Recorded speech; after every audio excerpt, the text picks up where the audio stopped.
ഞാൻ കണ്ടിട്ടുള്ളത് വെച്ച് പെൺകുട്ടികള് നല്ല സ്ട്രഗിളിംഗ് ആണ്. ഈ സിനിമ ഫീൽഡിലൊക്കെ ആണെങ്കിൽ നല്ല സ്ട്രഗിളിംഗ് ആണ്.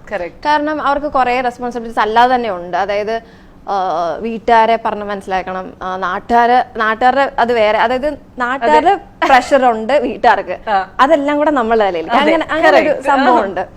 അപ്പൊ ഇതെല്ലാം കഴിഞ്ഞിട്ട് പിന്നെ അവരുടെ പഠിത്തം എല്ലാം ഇതെല്ലാം കഴിഞ്ഞിട്ട് ഇവർക്ക് ഇഷ്ടമുള്ള ഒരു ആഗ്രഹമാണ് ഈ സിനിമ എന്ന് പറയുന്നത്. ആ ഒരു പാഷന് അവര് നല്ല സ്നേഹിച്ച് ചെയ്യുന്ന ഒരു വർക്കാണത്. അപ്പൊ അതിനെ ലൈക്ക് നമുക്ക് നല്ല ക്രിറ്റിസിസം ഉണ്ട്. നമുക്ക് എന്താ പറയാ, ഇതൊക്കെ ക്രിറ്റിസിസം ആണോ എന്ന് തോന്നുന്ന ഒരു ടൈപ്പ് ഓഫ് മെസ്സേജസ് ഒക്കെ ഉണ്ടല്ലോ. അപ്പോൾ നല്ല ക്രിറ്റിസിസം നമ്മൾ എപ്പോഴും അംഗീകരിക്കണം, അത് നമ്മളുടെ ഗ്രോത്ത് ആണ്.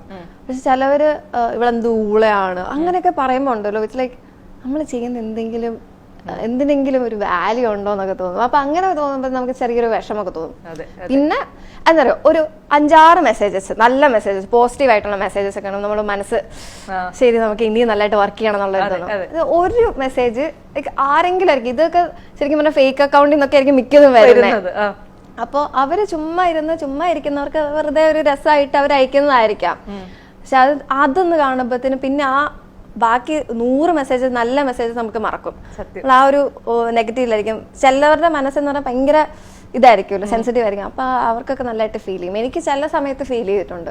ഇങ്ങനെ വീട്ടുകാരെ കൺവിൻസ് ചെയ്യേണ്ടി വന്നിട്ടുണ്ടോ? സിനിമയിൽ വന്നതുകൊണ്ട് ഇതിങ്ങനെയാണ്, എന്റെ ജോലിയുടെ നേച്ചർ ഇങ്ങനെയാണ് എന്ന് അച്ഛനെയും അമ്മേനെയും കൺവിൻസ് എടുക്കേണ്ട അവസരം ഉണ്ടായിട്ടുണ്ടോ? അറ്റ് സം പോയിന്റ് എന്ന് വെച്ചാൽ അവര് ശരിക്കും സപ്പോർട്ടീവ് ആണ്. അവര് കാരണമാണ് ഞാൻ ഇതിലേക്ക് വന്നത്. എന്റെ അമ്മ പ്രത്യേകിച്ച് ഞാൻ മടുക്കുമ്പോൾ ഈ ഡാൻസിന്റെ CBC കലോത്സവം അതൊക്കെ ഉണ്ടായിരുന്നു. ആ ഡാൻസ് വഴിയാണ് ഞാൻ ശരിക്കും സിനിമയിൽ വന്നത്. അപ്പോൾ ഇതൊക്കെ കാണുമ്പോൾ അമ്മയുടെ കഷ്ടപ്പാടാണ് ഞാനിപ്പോൾ ഇവിടെ ഉള്ളത് കേട്ടോ. അപ്പോൾ പക്ഷെ അവരുടെ എന്ന് വെച്ചാൽ മൈൻഡും ഒരു കൈൻഡ് ഓഫ് ലിമിറ്റേഷൻ, അവർ വന്ന സാഹചര്യം ഒക്കെ ആണെങ്കിലും ഒരു ലിമിറ്റേഷൻസ് ഉള്ള ഒരു ഇതാണ്. അപ്പം അവരുടെ തോട്ട്സ് എങ്ങനെയാന്ന് വെച്ചാൽ, ഓക്കെ ഇത്ര സമയം നിനക്ക് ഉണ്ട്, നീ സിനിമയിലൊക്കെ ആക്ട് ചെയ്തു, അത് കഴിഞ്ഞിട്ട് നമുക്ക് സ്റ്റോപ്പ് ചെയ്തിട്ട് ആ ഒരു രീതിയിലാണ് അവരുടെ മൈൻഡ് പോവുക. അപ്പോൾ എനിക്കതല്ല വേണ്ടേ. ലൈക്ക് നമ്മൾ എന്തെങ്കിലും ചെയ്യുവാണെങ്കിൽ അതിന് ബെസ്റ്റായിട്ട് ചെയ്യാന്നുള്ളു. അപ്പം നമ്മുടെ കരിയറാണ് എൻ്റെ മുമ്പിൽ ഇപ്പം. എനിക്ക് കരിയറാണ്. അപ്പൊ അവർക്ക് വേറെ കുറെ കാര്യങ്ങളൊക്കെ വരുമ്പോഴത്തേനും പറയും ഇത് ചെയ്യണ്ട മണി, അല്ലെങ്കിൽ ഇത്രയൊക്കെ മതി, അങ്ങനെയൊക്കെ പറയും. അപ്പൊ തന്നെ എനിക്ക് ഭയങ്കരമായിട്ട് ലൈക്ക് ഫാമിലിയുടെ സപ്പോർട്ട് ഭയങ്കര ഇമ്പോർട്ടന്റ് ആണ്. അപ്പൊ ഞാൻ അവരെ പറഞ്ഞ് മനസ്സിലാക്കുമ്പോ തന്നെ അവർ ഓക്കെയാണ്. നമിതയുടെ ഒരു പ്ലാൻ ബി എന്താണ്? സിനിമ അല്ലെങ്കിൽ സിനിമ മറ്റൊരു സാധനവും കൂടെ എനിക്ക് പാരലൽ ആയിട്ട് കൊണ്ടുപോകണം എന്ന് ആഗ്രഹിക്കുന്ന ഒരു കാര്യം എന്താണ്? പ്ലാൻ ബി ഞാൻ വെക്കില്ല. ഇല്ല, പ്ലാൻ ബി വെക്കില്ല എന്ന് വെച്ചാല് എന്തായാലും നമ്മൾ മൂവ് ഓൺ ചെയ്യും.